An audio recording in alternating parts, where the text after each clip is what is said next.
இப்ராஹிம் அலைஹிஸ்ஸலாத்து வஸ்ஸலாம் அவர்கள் குழந்தை பாக்கியம் இல்லாத போது அல்லாஹ்விடத்தில் பிரார்த்தனை செய்த அந்த பிரார்த்தனையை சொல்லி காட்டுறான்.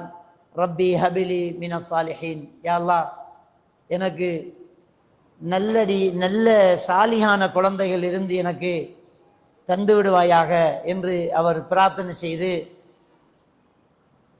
அல்லாஹ்விடத்திலே கேட்டபோது ஃபபஷர்னாஹு பிகுலாமின் ஹலீம், அவருக்கு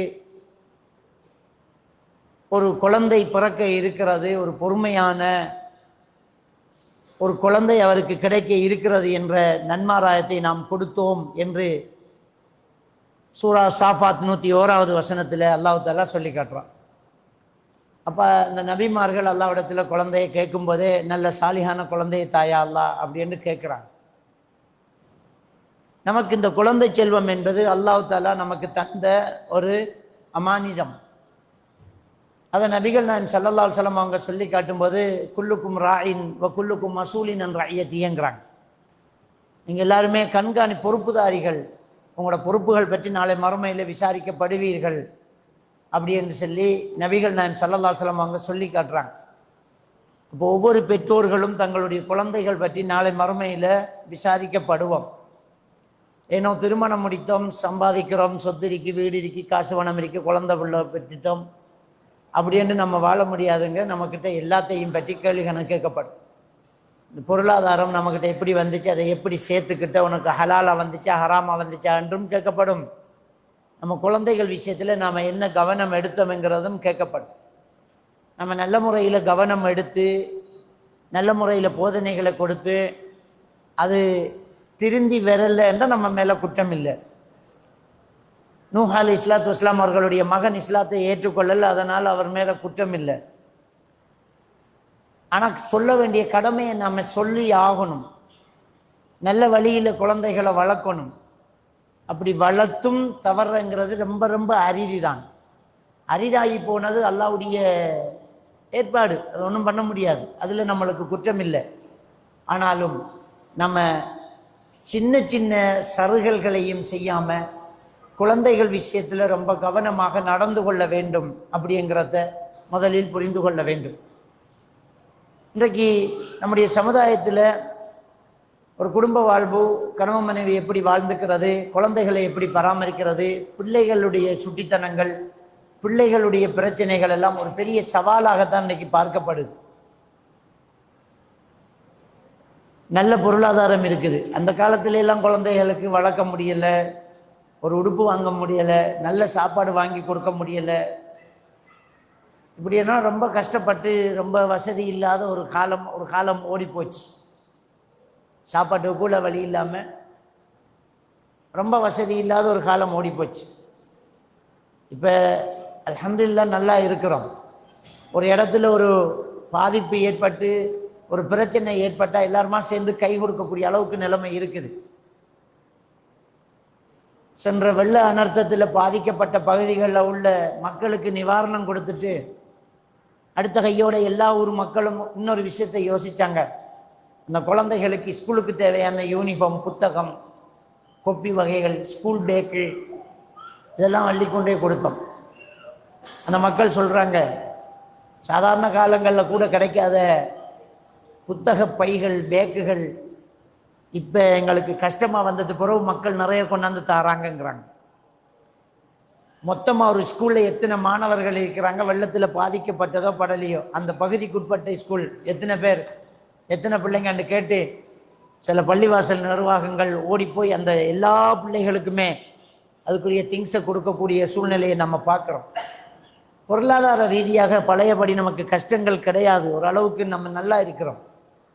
இன்னைக்கு வடிகட்டி இந்த ஊரில் ரொம்ப வசதி இல்லாத ஒரு ஃபெமிலி அப்படி என்று அளந்து பிடிச்சி அங்கே போனாலும் ஒரு பிளேண்டு கிடைக்கும்.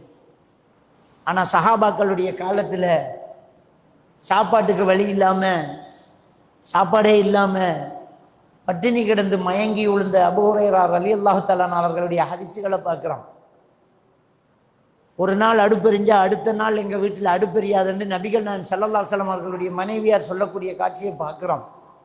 அப்படியெல்லாம் ஒரு காலம் இருந்தது. ஆனால் இன்னைக்கு அப்படி இல்லை, ஓரளவுக்கு நம்ம வசதியாக இருக்கிறோம். இப்போ நமக்கு சவாலாக இருக்கிறது என்னென்றால், இன்றைக்கு இருக்கக்கூடிய சூழ்நிலையில் இந்த பிள்ளைகளுடைய நடவடிக்கைகள், இந்த பிள்ளைகள் நல்ல முறையில் வளர்க்கப்பட வேண்டும் என்றால் நாங்கள் எந்த இடத்துல தவறு விட்டிருக்கிறோம் என்கிறத முதல்ல நாங்கள் பார்க்க வேண்டும். எப்பவுமே இஸ்லாத்தில் சொல்லக்கூடிய ஒரு விஷயம்தான் நன்மையை ஏவி தீமையை தடுத்தல். அது ரொம்ப பெரிய ஒரு முக்கியமான ஒரு விஷயம். மோமீன்களை பற்றி சொல்லும்போது, இந்த உம்மத்தை பற்றி சொல்லும்போது, குந்தும் ஹைரோ உம்மத்தின் உஹ்ரிஜத் லின்னாஸ், இந்த மனித சமுதாயத்தில், இந்த உலகத்தில் வெளியாக்கப்பட்ட சமுதாயத்தில் நீங்க தான் சிறந்த சமுதாயமாக இருக்கின்றீர்கள். காரணம் என்ன? நீங்க நன்மையை ஏவுறீங்க, தீமையை தடுக்கிறீங்க. அந்த நன்மையை ஏவி தீமையை தடுக்கிறத நம்முடைய ஒரு சிறப்பு என்று சொல்லப்படுது. எப்பவுமே நல்லதை சொல்றதும் கெட்டதை தடுக்கிறதும் ரொம்ப முக்கியமா சோடியா இருக்கணும். திருக்குறள்ல 2 விஷயத்தை எப்பவுமே அல்லாஹ் சேர்த்து சொல்வான். அகீமு ஸலா, தொழுகையை நிலைநாட்டுங்கன்னு சொன்ன கையோட வஆத்து ஸக்கா, ஸக்காத்தை கொடுங்கன்னு சேர்த்து சொல்வான். அத்தீஉல்லாஹ், அல்லாஹ்வுக்கு கட்டுப்படுங்கன்னு சொன்ன கையோட வஅத்தீஉர் ரசூல், ரசூலுல்லாஹ்வுக்கு கட்டுப்படுங்க அப்படி என்று சேர்த்து சொல்வான் அல்லாஹ். அதே மாதிரி அல்லாஹ்வுக்கு இணை வைக்காதீங்க, அல்லாஹ்வை மட்டும் வணங்குங்கன்னு சேர்த்த கையோட வபில் வாலிதைனி இஹ்சானா, பெற்றோர்களிடத்தில் நல்ல முறையில் நடந்து கொள்ளுங்கிறத சேர்த்து சொல்வான். தஅமுரூன பில் மஅரூஃப், நன்மையை ஏவுங்க அப்படி என்று சொல்லி சொல்ற கையோட தன்ஹவுன அனில் முன்கர், பாவத்தை தடுக்கக்கூடியவர்களாக இருங்கிறதையும் சேர்த்து தான் சொல்வான். இப்ப 2ம் பிரிஞ்சு இருக்கிறது இல்லை. எங்க நன்மை ஏவப்படுது அங்க தீமை தடுக்கப்படணும். அப்ப இது ஒரு முக்கியமான ஒரு விஷயம். இப்ப ஹதீஸ்ல 2 விஷயம் சேர்த்து தான் இருக்கிறது. ஒன்று தனியா வரல, புறைய பார்த்து நோன்பு வைங்கிறது தனியா வரல. புறைய பார்த்து நோன்பு வைங்க, புறைய பார்த்து நோன்பு முடியுங்கிறது சேர்த்து தான் பெறுது. புறைய பார்த்து நோன்பு வச்சுட்டோம், ஆனா அடுத்த புறை பார்த்துட்டோம், என்ன செய்யறதுங்கிறது தெரியாண்டு யாரும் சொல்ல இயலாது. 2ம் சேர்ந்து தான் ஹதீஸ்ல இருக்குது. புறைய பார்த்து நோன்பு வைங்க, புறைய பார்த்து நோன்பை விடுங்கன்னு தான். அது மாதிரி 2ம் சேர்ந்து தான் இருக்கு. நன்மையை உங்க தீமையை தடுங்க. எல்லா விஷயத்திலையும் இது ரொம்ப பெரிய ஒரு முக்கியமான ஒரு விஷயம்தான். நன்மையே ஒரு தீமையை தடுக்கிறது முக்கியமான ஒரு விஷயம். குழந்தைகள் விஷயத்துல நம்ம நல்லது சொல்றதும் கெட்டதை தடுக்கிறதும் ரொம்ப முக்கியமான ஒரு விஷயம். இன்னைக்கு பிள்ளை வளர்ப்பு, குழந்தை வளர்ப்பு அப்படிங்கிறது இஸ்லாத்தின் பார்வையை விட்டுட்டு, அல்லாஹ் குர்ஆன்ல சொன்ன விஷயங்களை தவிர்த்த விட்டுட்டு, யாரோ எழுதி வச்சதும் எவனோ மூளைக்கு பட்டதையும் சொல்ல, அத குழந்தை உளவியல் அப்படிங்கிற பேர்ல இன்றைக்கு அமுல்படுத்தி மக்கள் ரொம்ப பெரிய பாதிப்புக்குள்ளாயிட்டு இருக்கிறாங்க. அறகுறாது. உண்மையிலேயே அல்லாஹ்வுடைய தூதரை விட ஒரு உளவியல் தத்துவம் சொல்லக்கூடியவங்க யாருமே இருக்க முடியாது. பிள்ளைகள் மனசு நோக்கப்படாது, பிள்ளைகள் பாதிக்கப்படக்கூடாது, பிள்ளைகளுக்கு கேட்கறதெல்லாம் கொடுக்கணும் என்று குழந்தை உளவியல் சொல்லாங்க. ஆனா உண்மையிலேயே சைக்காலஜிக்கலாக கூட அதை மட்டும் சொல்லவே இல்லை. பிள்ளைகள் கேட்கறதெல்லாம் கொடுங்கன்னு சொல்லவே இல்லை. சைக்காலஜிக்கலாக பிள்ளைகளுக்கு நோ சொல்லி பழக்குங்கன்னு தான் இருக்குது. நம்ம அதை பார்க்கறதும் இல்லை, கேட்கறதும் இல்லை. எப்பவுமே பிள்ளைகளை நாம எப்படி பார்க்கணும்னு சொன்னால், தோல்விகளை ஏற்றுக்கொள்ளக்கூடிய மனோ வலிமையை கொடுத்து தான் பிள்ளை வளர்க்கணும். இல்லாட்டி அந்த பிள்ளை இந்த உலகத்துல வாழ கஷ்டப்படும். நம்மளுடைய இருக்கும், நம்முடைய மடியில இருக்கும், நம்மளுக்கிட்டே இந்த பிள்ளை இருக்கும் என்று எப்பவுமே நினைச்சுக்க முடியாது. நம்ம நாளைக்கு வேணுமென்றால் மரணிச்சிடலாம். ஆனா அந்த குழந்தை இந்த உலகத்துல வாழணும் என்றால் அதுக்கு தேவையான வலிமையை நம்மளால தெரிஞ்ச அளவுக்கு, முடிஞ்ச அளவுக்கு கொடுத்துக்கிட்டு தான் இருக்கணும். இன்னைக்கு நிறைய தவறு நடந்துகிட்டு இருக்கு. என்னன்னு சொன்னா, குழந்தைகளுக்கு ஆசைப்படுறதெல்லாம் கொடுக்குறோம். என் பிள்ளை என்கிட்ட இருக்கு வசதி, நான் பட்ட கஷ்டம் என் பிள்ளை படக்கூடாது அப்படின்னு நம்ம நினைக்கிறோம். நாம சாப்பாட்டுக்கு வழி இல்லாம இருந்திருப்போம், ஓடுறதுக்கு ஒரு பைக்கு கூட இல்லாம நம்ம வளர்ந்திருப்போம், ஸ்கூலுக்கு பேக்கில் புத்தகம் வைக்காம கையில தூக்கிட்டு போய் ஆயிருப்போம். என் பிள்ளை அப்படி இருக்கக்கூடாது, விதம் விதமா பேக்கு வாங்கிட்டோம். நான் அந்த காலத்துல காட்சட்டை கூட இல்லாம படிச்சிருக்கிறேன். பிஞ்சு போன உடுப்பை போட்டிக்கிறேன். என் பிள்ளைக்கு உடுப்பு வேண்டி கொடுத்துக்கிட்டே இருப்போம். போனா ஒரு 4 செட்டு உடுப்பு வாங்கணும். 1 லட்சம் ரூபாய்க்கு உடுப்பு வாங்குவேன். என்ன இப்போ வளரும் போது இன்னொரு பைக்கு வேண்டி கொடுப்பேன். நான் பட்ட பாடு பிள்ளை படக்கூடாது, ஆசைப்பட்டா இன்னொன்றை சேர்த்து வேண்டி கொடுப்பேன். நல்லது விஷயம். நம்ம ஆசைப்படுறோம், அந்த பிள்ளை நல்லா இருக்கணும், அன்பு காட்டுறோம், பாசம் காட்டுறோம். ஆனா இப்படி மட்டுமே நம்ம பிள்ளைய வளர்த்துட்டோம்டா, நம்ம பிள்ளை இந்த உலகத்துல நம்மளை சபிக்கக்கூடிய ஒரு சூழ்நிலைக்கு தள்ளப்படும். அந்த பிள்ளையால ஸ்டடியாக வாழ முடியாது. சின்ன வயசுலேயே ஸ்கூலில் குழந்தைகளுக்கு முதல் 3ஆம் ஆண்டில் ஸ்போர்ட்ஸ் ஏற்பாடு செய்வாங்க. அதுக்கு முன்னே ஸ்போர்ட்ஸ் இல்லை. 3ஆம் ஆண்டில் தான் ஸ்போர்ட்ஸ் வைப்பாங்க. இந்த ஸ்போர்ட்ஸ் எப்படி ஆரம்பிப்பாங்க தெரியுமா? தடை தாண்டி ஓட்டம். ஸ்போர்ட்ஸே என்ன தெரியுமா? இந்த பிள்ளைகளுக்கு ஒரு சின்ன உயரத்தில், சும்மா ஒரு அடி உயரத்தில் ஒரு கயிறை கட்டிட்டு அதை தாண்டி ஓடணும், ஓடு அப்படின்னு விடுவாங்க. இந்த பிள்ளைகள் அதை பாஞ்சி தாண்டி ஓடிக்கிட்டே போகணும். பிள்ளைகளுக்கு விளையாட்டு, ஆசிரியர்களுக்கு அங்கே கண்காணிப்பு, ஆசிரியர்கள் நோட் பண்ணணும். அந்த பிள்ளையில எந்த பிள்ளை தாண்டி ஓடிக்கிட்டு இருக்குது அதை டிக் பண்ணணும். எந்த பிள்ளை தாண்டாமல் அந்த கயிற்றை இழுத்துக்கிட்டு ஓடுது அதை டிக் பண்ணணும்.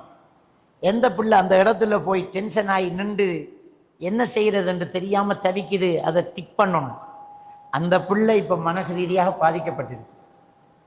அந்த கயிற்றை கண்டோன்னா என்ன செய்யறதுன்னு தெரியாமல் அந்த இடத்துலயே நின்று அளப்பாக்குது, தடுமாறுதுன்னா அந்த பிள்ளை பாதிக்கப்பட்டது. அந்த பிள்ளைகளுக்கு சடுதியான முடிவெடுக்க முடியலை. அடுத்தது, அந்த பிள்ளை அந்த கயிற்றை இழுத்துக்கிட்டே ஓடுதுன்னு சொன்னால் அந்த பிள்ளை எதையுமே யோசிக்க மாட்டேங்க. தாண்டி போகுதுன்னா அந்த பிள்ளை வாழ்க்கையை ஜெயிக்கக்கூடிய பக்குவம் இருக்குது, பிரச்சனைகளை தாண்டி போகக்கூடிய பக்குவம் இருக்குது. இதை டிவைஸ் பண்ணி பிரித்து எடுத்து அந்த பிள்ளைகளுக்கு தேவையான உளவியல் ஆலோசனைகளை அந்த ஆசிரியர்கள் வழங்கணும் என்று ஒரு பாடசாலை தீர்மானிக்கும். இந்த பிள்ளைகளை வளர்க்கும் போது பெற்றோர்கள் கவனிக்க வேண்டிய ஒரு விடயம், இந்த பிள்ளைகள் ஒவ்வொரு பிரச்சனைகளையும் எப்படி எதிர்நோக்குது அப்படிங்கிறத நம்ம கவனிப்போம்.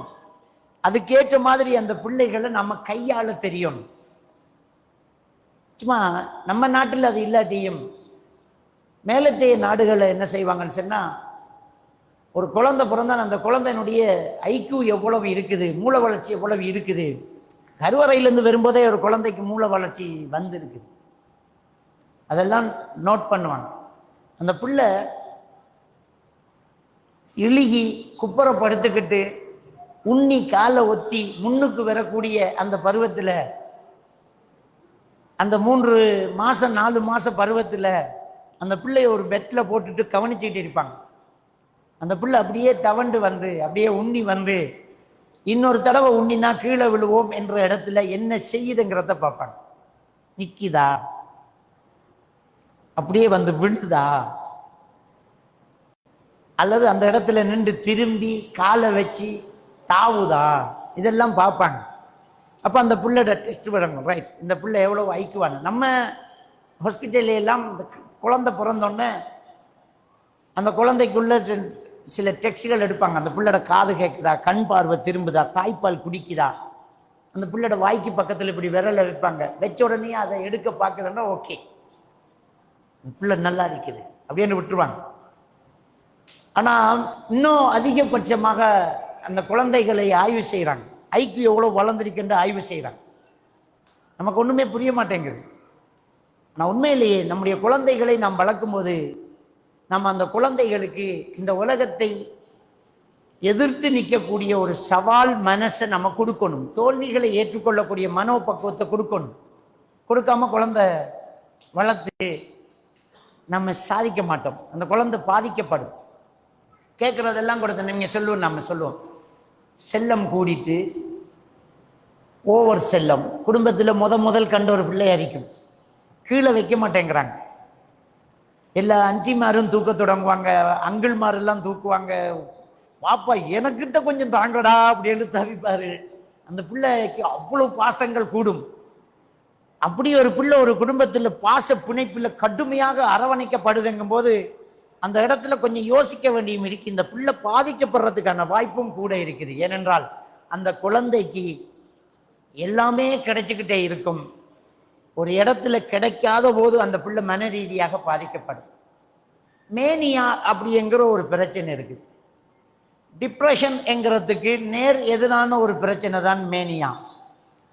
டிப்ரெஷனுங்கிறது லோ மூடு, அப்படியே உட்கார்ந்துட்டு இருப்பார், ஒன்றுக்கும் விருப்பம் இல்லை.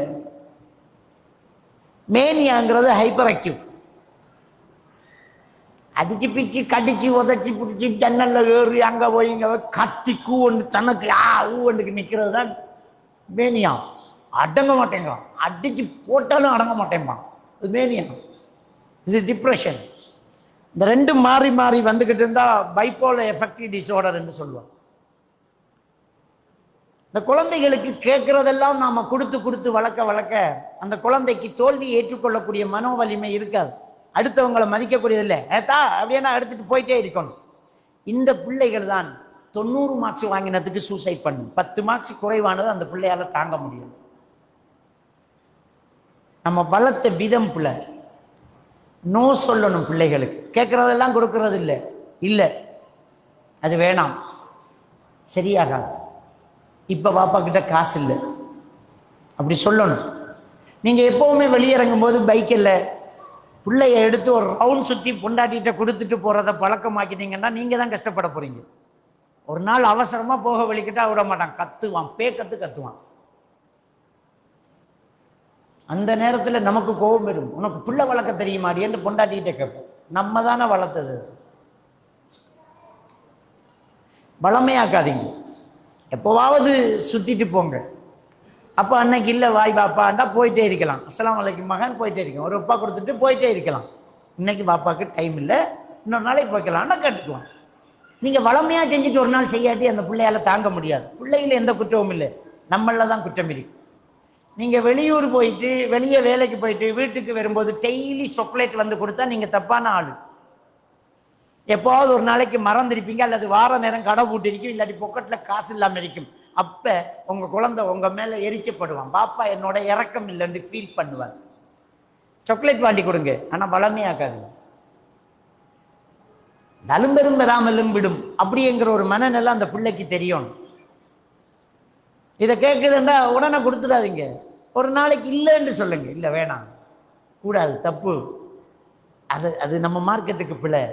பாப்பா கிட்ட அந்த அளவுக்கு பணம் இல்லை, இது உங்களோட வயசுக்கு இல்லை மகன், அது வேணாம், வேற அது பார்ப்போமா, இன்னொரு நாளைக்கு பார்ப்போம். பாப்பா காசு வந்தா வாண்டித்தாருன்னா ஓகே, அந்த பிள்ளை சைலண்டா. இந்த பிள்ளைகள் இந்த உலகத்துல அவனுடைய விஷயத்தை முடிச்சுக்கு போறதுக்கு அவன் வாழ்க்கையில சில பாடங்களை அவனுடைய ஃபார்முலாவாக அவனுடைய அடையாளமாக எடுத்துக்குவான். அதான் அவனுடைய சிக்னேச்சர். அப்படி எடுத்துக்குவான், அவனோட சிக்னேச்சர் எடுப்பான்.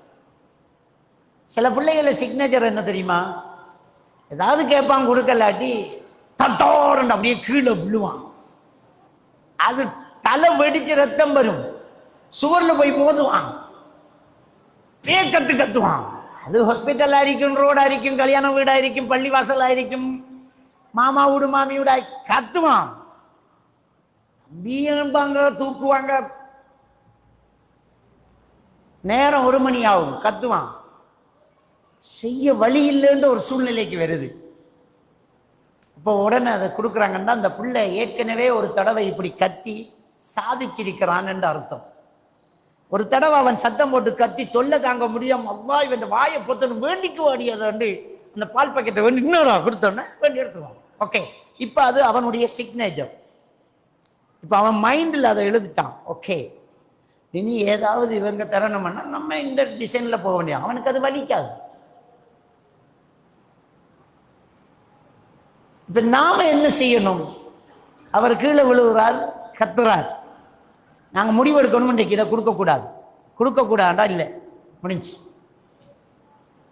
இல்லைண்டா இல்லை, கத்துறார், கொஞ்சம் கஷ்டம்தான். ஒரு வார்த்தை சொல்லு, பாப்பா சொல்லிட்டேன், இல்லாட்டி உம்மா சொல்ற, உம்மா சொல்லிட்டேன், அது கூடா, அது வேணாம், பேசாம இருக்கணும், இல்லையா கதவை போட்டு நீங்க கத்துங்க. தம்பி நீங்க விடிய விடிய கத்தினாலும் அது இல்லை. இப்ப பெத்த மனசு துடிக்கிறதும் தவிக்கிறதும், வாப்பாவுக்கு உம்மா சப்போர்ட், உம்மாக்கு வாப்பா சப்போர்ட், உருவி எந்த பிள்ளைக்கு நான் கொடுக்க போறேன் 2 பேர் சொல்லுவாரு. உங்களுக்கு சும்மா இருக்கணும், நான் எந்த பிள்ளைய விடுங்க சொல்றா. இவங்க 2 பேரும் சரியா இருந்தாலும் வீட்டுக்கு இருக்கிற மாமனார் மாமியா விடுறல பேர பிள்ளை கத்துற என்னால தாங்க இல்லாம்பாங்க. இப்பதான் நமக்கு பிள்ளை வளர்க்க இல்லாம போகும். தயவு செஞ்சு விட்டுறணும். அவர் அன்றைக்கு மட்டும்தான் கத்துவார், விடிய விடிய கத்துவார், 12 மணி வரைக்கும் கத்துவார், 1 மணி வரைக்கும் கத்துவார், டயர்ட் ஆகுவார், ஒரு 2 மணிக்கு தூங்குவார். அவரை மைண்டில் அவர் ஒரு சிக்னேச்சர் வைப்பார், உம்மா இல்லைண்டா இல்லை தானே, என்ன அவ்வளோதான், இதுக்கு மேல் அந்த சத்தம் பெறாது. எப்ப நீங்க கடையை தட்டி கோல் பண்ணி பாப்பா ப்ளீஸ் மகன் கொஞ்சம் கோவிச்சுக்காதடா, நேரம் பண்ணு, நீ கடை பூட்டிட்டு போய் தெரியும், இவன் பால் பாக்கெட் ஒன்று கேட்டு கத்துறான்டா, அல்லாக்காக நான் அந்த கடைக்கு முன்னுக்கு வர மதிலால எட்டி தாவாப்பாண்டு வேண்டி கொடுத்து அவ்வாடா இவனை அமைதிப்படுத்துறோம்னு நீங்க நினைச்சிட்டீங்கடா, வாழ்க்கை பூரா இதே வேலை தான் நீங்க செய்யும். ஒரு நாளைக்கு மட்டும் பார்த்துக்கிட்டீங்க சரி. அப்ப இந்த குழந்தைகளுக்கு தோல்வியை ஏற்றுக்கொள்ளக்கூடிய மனோபக்குவத்தை கொடுக்கணும். இல்லைன்னு சொல்றத இல்லைன்னு, இது கூடாதுன்னா கூடாதான். அவன் சொல்லுவான் வந்து எல்லாரும் பர்த்டே கொண்டாடுறாங்க, கேக்கு வெட்டுறாங்க, கேக்கு திங்க, எனக்கு பர்த்டே எங்க, என்னோட புள்ளோட மனசு வந்துருமெண்டு மார்க்கத்தை கையுடுறோம். பர்த்டே கொண்டாடுறது பிதாத்துமான், அது மார்க்கத்தில் இல்லை, இஸ்லாத்தில் இல்லை, தப்பு மகன். அதை வீட்டுக்கு கொண்டாடைய மேலா வெளியில கொண்டாடைய மேலா மகன், அது நாம செய்யற வேலை இல்லை, அது முஸ்லீம் அல்லாதவர்கள் செய்யற வேலை, அது பாவம், அது கூடாது மகன். அவ்வளவுதான். நாமளும் அந்த ஃபங்க்ஷனுக்கு போறதும் இல்லை, நம்மளோட வீட்டை நடக்கிறதும் இல்லை, நம்மளோட பிள்ளைகளுக்கு அது கூடாதுன்னு சொன்னா, ஸ்கூல்ல இருந்து வந்து மகன் சொல்றான், பாப்பா இன்னைக்கு ஒரு பொடியனுக்கு பர்த்டே எல்லாருக்கும் கேக்கு தந்து நான் வேண்டி திங்கல பாப்பா, அஸ்தக்ஃபிருல்லாஹ். அவனுக்கு ஆசை வராது. ஏன்னா நம்ம வளர்த்தது அப்படி, நம்ம வளர்த்தது அப்படி. பிள்ளைய சொல்லி கொடுத்து அந்த பிள்ளைய சொல்லணும். அப்ப நோ சொல்லணும், இது கூடாது, இது வேணாம். ஓகே. இப்ப அந்த பிள்ளை என்ன கேட்பான் தெரியுமா, பாப்பா இது எனக்கு ஆசை அறிக்கை வேண்டி தரலாமான்னு கேட்பான். வேண்டி தாங்கன்னு கேட்க மாட்டான், வேண்டி தரலாமான்னு கேட்பான். பாப்பா காசு இருக்கான்னு கேட்கான் ஒரு தடவை என் மகன். என்னடா கேட்கு, இல்லை எனக்கு அது ஆசை அறிக்கை இருக்கிற காசு. ஏன்னா நம்ம அப்படி சொல்லியிருக்கோம் ஒரு தடவை, இல்லை பாப்பா கிட்ட காசு இல்லை வேணும். அப்ப அவன் அதை மைண்ட்ல வச்சுக்கிட்டு இப்ப கேட்க, அதை பொருளை கேட்கல, பாப்பா காசு இருக்கா. எப்படி அவன் அந்த அந்த ட்ரக்குக்கு வாரான். இதான் அந்த பிள்ளைகளை தோல்விகளை ஏற்றுக்கொள்ளக்கூடிய அந்த பக்குவத்தை கொடுக்கணும். அதே நேரத்தில் அந்த பிள்ளைகளுடைய வளர்ந்து வரக்கூடிய அந்த உணர்வுகள் கற்றல் நடந்துகிட்டு இருக்கும், அதை பொத்தி அடக்கவும் கூடாது. கதிரை அப்படி இழுத்துக்கு போவான், இழுத்துக்கு போவான், போடாங்கல்ல. நாம சொல்றோம் எனக்கு தூக்கம் இல்லை, அம்மா தடுக்கிறோம், பாப்பா தூங்குறார், என்ன சத்தத்தை போறான், பாப்பா அந்த சத்தத்துக்கு தூங்கணும். உங்களுக்கு ஏழாட்டி போங்க, உங்களோட சாச்சிர விட்ட போய் தூங்கு, அம்மா விட்ட போய் தூங்கு. அவன் கதிரையை இழுக்கணும். அவன் கதிரையை இழுத்து அந்த சத்தத்தை பார்க்குறான். இந்த கதிரையை இழுத்து அந்த சத்தம் பெறுது, அதை பார்க்க. சில பிள்ளைகளை பாருங்க, இப்படி பார்த்தவன் திரும்பி நின்று குனிஞ்சு காலுக்குள்ளால உலகத்தை பார்க்கட்டும், அப்படியும் பார்க்கட்டும், அது என்ன கோணத்தில் இருக்கின்ற அவன் பார்க்கட்டும், விடுங்கள். அப்ப சில பிள்ளைகளுடைய இந்த உணர்வுகளை நாம அடக்கவும் கூடாது. ஓடி போய் சுவர்ல முட்டுப்பட்டு அழுவான், அழுதா வலிக்குது என்ற அர்த்தம். அப்ப ஒரு நல்ல பெற்றோர் என்ன செய்யணும்,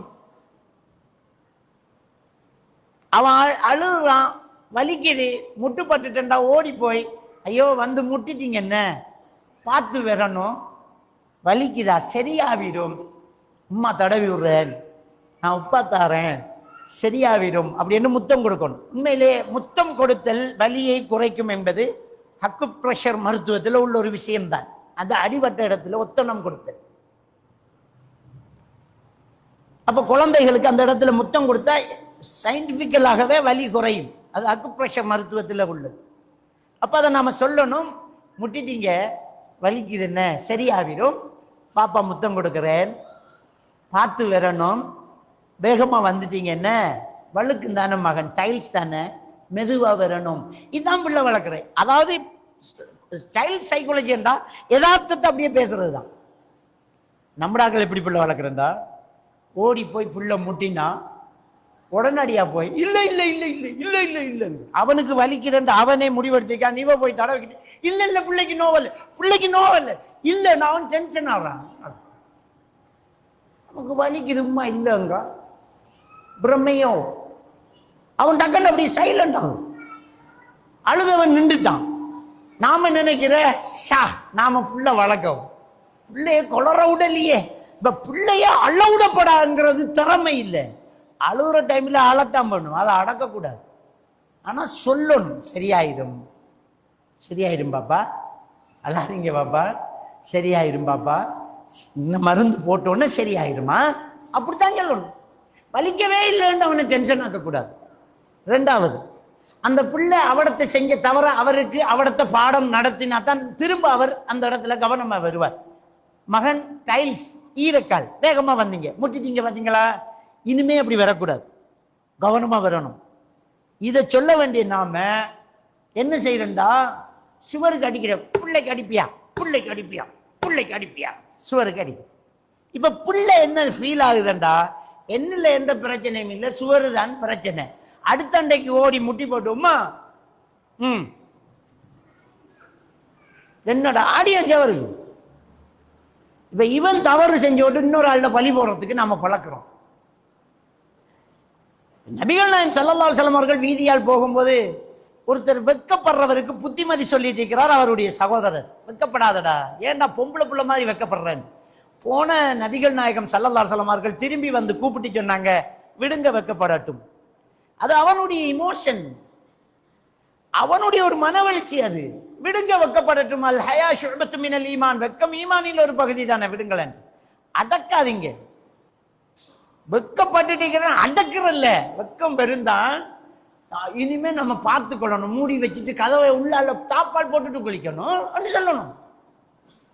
என்னடா வைக்க ஆம்பளடா நீ அப்படின்னு சொல்லினா நாளைக்கு எல்லாம் செஞ்சுட்டு வந்து நான் ஆம்பளை தான்றோம். அப்ப அந்த அந்த உணர்வுகளை மதிச்சு நடக்கணும். அதே மாதிரி இந்த பிள்ளைகளுக்கிட்ட தன்னம்பிக்கையை ஊட்டி வளர்க்கணும். உன்னால முடியும், நீ செய்வ, நீ சாதிப்ப, தன்னம்பிக்கையை ஊட்டி வளர்க்கணும். அதே நேரத்தில் அந்த தன்னம்பிக்கை ஊட்ட போய் ஒரு சிலர் எப்படி தன்னம்பிக்கை ஊட்டுறாங்கண்டா, கம்பேர் பண்ணி தன்னம்பிக்கை ஊட்டுறாங்க. அது ரொம்ப பெரிய தப்பான விஷயம். தன்னம்பிக்கை ஊட்ட நல்ல மார்க்ஸ் எடுக்கணுங்கிறதுக்காக என்ன சொல்றது தெரியுமா, சாச்சாட மகன் அப்ப ஒன்னை விட 6 மாசம் இளமடா, அவன் என்ன மார்க்ஸ் எடுத்தீங்க, கம்பேர் பண்றது பச்சை பிள்ளை. அவன் எடுத்த மார்க்ஸை வந்து சந்தோஷமா இருக்கு, நமக்கு 85 எடுத்திருக்கானுங்கிறது கடும் சந்தோஷம்தான். ஏன்னா நாம 15 தான் எடுத்து, அவன் விட்டத்தை தான் நாம எடுத்த, கடும் சந்தோஷம் உண்டாலும் காட்டிக்கிறல்ல. என்னடா இது, என்னடா 85 அடிக்க, எங்கடா 15, இப்படி புள்ள வளர்க்கப்படாது. முதல்ல தன்னம்பிக்கை ஊற்று எப்படி என்றா, மகன் நீங்க ஃபர்ஸ்ட் வரணும், நீங்க நல்ல மார்க்ஸ் எடுக்கணும் அப்படின்னு சொன்னா தன்னம்பிக்கை வரும். நீங்க தான் ஃபர்ஸ்ட் வரணும், நீங்க தான் வகுப்புல ஃபர்ஸ்ட் ஆகணும் அப்படின்னு சொன்னா தாழ்வு மனப்பாங்கு வரும். ரெண்டுக்கும் வித்தியாசம் பாருங்க. நீதான் ஃபர்ஸ்ட் வரணும் என்றா தாழ்வு மனப்பாங்கு. நீதான் ஃபர்ஸ்ட் வரணும் என்ற ஒரு பிள்ளைய சொன்னா அந்த வகுப்புல இன்னொருத்தன் ஃபர்ஸ்ட் வந்தா இவன் செத்து போய்த்துருவான், அவன் மேல எரிச்சப்படுவான், அவன் புத்தகத்தை திருடுவான், அவனோட கோவப்படுவான், அவனுக்கு பென்சில் குத்துடும், அவனுக்கு 98 இவனுக்கு 97 ஆரிக்கும், அதை தாங்கிக்க இயலாது. அப்படியே வீட்டை வரும், புத்தகத்தை தூக்கி அறிவான், என்னடா நல்ல மார்க்ஸ் தானே எடுத்திக்கா, என்னடா இல்லம்மா எனக்கு 97 அவனுக்கு 98, மனநோய் ஆயிட்டு பிள்ளை. காரணம் நாம தான். எவ்வளவு சந்தோஷப்பட வேண்டிய மார்க்ஸ் அது. ஆனா இதை விடுக்க 40 மார்க்ஸ் எடுத்தவன் ஜாலி சந்தோஷம், 40 மார்க்ஸ் எனக்கு சந்தோஷமா ஓடுறான் கூறான், அவனுக்கு அது பெருசி. அவன் பேரண்ட்ஸ் அப்படி சொல்லிக்காங்க. நாம சொன்ன விஷயம் வேற. நீதான் ஃபர்ஸ்ட் வரணும் என்றால் தாழ்வு மனப்பாங்கு வரும், நீயும் ஃபர்ஸ்ட் வரணும் என்றால் தன்னம்பிக்கை வரும். நீயும் ஃபர்ஸ்ட் வரணும் என்றா ஒன்ன மார்க்ஸ் எத்தனடா, 98, எனக்கு 95டா, மாஷா அல்லாஹ்டா. இப்ப ஒரு சமரசம் இருக்கு. നമ്മുടെ ശ്രീലങ്കാവിൽ വെണ്ട ടീം തോത്ത ടീമുക്ക് അടിക്കിற, இந்த தோத்த டீம் வெண்ட டீமுக்கு அடிக்கிற നമ്മുടെ ശ്രീലങ്കാവിல் தோத்தவன் இருக்கிறல்ல அடியா, கிரவுண்டில் அடி உள்ளும், வெண்டவனுக்கு அடி உள்ளும். നമ്മുടെ ശ്രീലങ്ക வெளிநாடுகளில் தோத்த டீம் வெண்ட டீம் லைன்ல நின்று விஷ் பண்ணி அனுப்பிட்டு கிரவுண்டை கிளீன் பண்ணிட்டு இருப்பான். ஏன்னா அவனுக்கு கொடுக்கப்பட்டது அப்படி. இன்னைக்கு அவன், நாளைக்கு நீ. வெல்கம் பண்ணு. ஒருத்தன் நல்ல மார்க்ஸ் எடுத்தா வெல்கம் பண்ணு, விஷ் பண்ணு. அந்த பொறாம உணர்வு இல்லாம நம்ம குடும்பத்திலேயே நம்ம பிள்ளைக்கு முன்னால இருக்கிறதே அப்படித்தானே. அவர் வீடு கட்டிட்டாரண்டா, இங்க நெஞ்சு பொட்ட பொட்டக்கும், என்ன தாட்டை போட்டு எங்க களவு எடுத்தானே யாருக்கு தெரியும். இப்பான் 2 பேர் மூடு கட்டிருக்க, இவர் உழைச்சி அங்க என்னத்தை தூளை வித்தானா யாருக்கு தெரியுமாண்டா பிள்ளை கேட்டுக்கிறீ. அப்ப இன்னொருத்தன் வளரும் போது இப்படித்தான் நடக்கிறதுங்கிறத பிள்ளை நம்மகிட்ட படிக்கும். மாஷா அல்லாஹ், நம்முடைய சகோதரன், நம்முடைய மாமா, நம்முடைய சாச்சா, நம்முடைய தங்கச்சி, மாஷா அல்லாஹ் மாஷா அல்லாஹ், நீ காரு வேண்டாம் என்ன, மாஷா அல்லாஹ் சந்தோஷண்டி நல்லண்டி அப்படின்னு சொல்லும்போது பிள்ளை அதை பார்க்கணும், பூரிப்படை. ஒரு ஆளை விஷ் பண்றத பழக்கணும். இது அப்படி இல்லையே, நீ தான் மார்க்ஸ் எடுக்கணும், நீ தான் ஃபர்ஸ்ட் வரணும். இல்லை, நீயும் ஃபர்ஸ்ட் வரணும், நீயும் நல்ல மார்க்ஸ் எடுக்கணும். அதை சொல்லணும். எடுத்த மார்க்ஸை பாராட்ட தெரிஞ்சுக்கணும். ஜஸ்ட் ஒரு 30 மார்க்ஸ் எடுத்தா கூட முதல்ல அதை பாராட்டுங்க. ஒரு 30 மார்க்ஸ் எடுத்தாலும் அதை பாராட்டுங்க. எப்படி பாராட்டணும்? மாஷா அல்லாஹ், நீ விளையாடிக்கிட்ட தெரிஞ்ச புத்தகத்தை எடுத்து படிச்சதை காணவும் இல்லை, 30 மார்க்ஸ் எடுத்திருக்கிற. இப்ப என்ன நினைக்கிற நீ? உட்கார்ந்து படிச்சேன்டா நீ 100 மார்க்ஸ் எடுப்படா. நீ சாதாரண நாள் கிடையாது. உனக்கு அவ்வளவு பவர் இருக்குங்கிறது விளங்குதா? இனிமே படிமக, உன்னால நல்ல மார்க்ஸ் எடுக்கலடா, நீ சாதாரண ஆள் இல்லடா, உனக்கு முடியும்டா. அப்படி என்று சொன்னால் அந்த பிள்ளைக்குள்ள ஒரு மோட்டிவேஷன். ரைட், திட்ட பிடிச்சிட்டீங்களா, செத்து போகணும் போல இருக்கும். நாம என்ன சொல்றேன்டா, அவனுக்கு கதைக்கிற கதையெல்லாம் அவனுடைய ஆள் மனசுல, அன்கான்சியஸ் மைண்ட்ல சஜஷனா பதியுது. மக்கு மக்கு மக்கு மக்கு மக்கு மக்கு மாடு, நீ மாடு வைக்கத்தாண்டா, ஒன்றுக்கும் உருப்படி இல்லாது. சனியன் எதை தொட்டாலும் அப்படித்தான். இதை சொன்னோன்னா அந்த பிள்ளைக்கு அது ஒரு சிக்னேச்சர் ஆகும். நான் உருப்படாதவன், நான் எதை தொட்டாலும் நல்லா வாரது, எனக்கு படிப்பு ஏறாதாம், எனக்கு மாடுதான் மேய்க்க வேண்டி வருமாம். இப்ப அவனை தாழ்த்திக்கிறான். எனக்கு முடியாது, எனக்கு இயலாது, எனக்கு முடியாது அப்படின்னு அவன் தாழ்த்திக்கிறான். நபிகள் நாயகம் ஸல்லல்லாஹு அலைஹி வஸல்லம் அவங்க சொன்னாங்க, இஹ்ரிஸ் அலா மா யன்ஃபஅக், முஸ்லிமில் வரக்கூடிய ஹதீஸ். உனக்கு பிரயோசனம் தர்ற விஷயத்துல தொடர்ந்து முயற்சி செஞ்சுக்கிட்டே இரு, பேராசைப்படு. ஓடி சும்மா சொல்லல ஸல்லல்லாஹு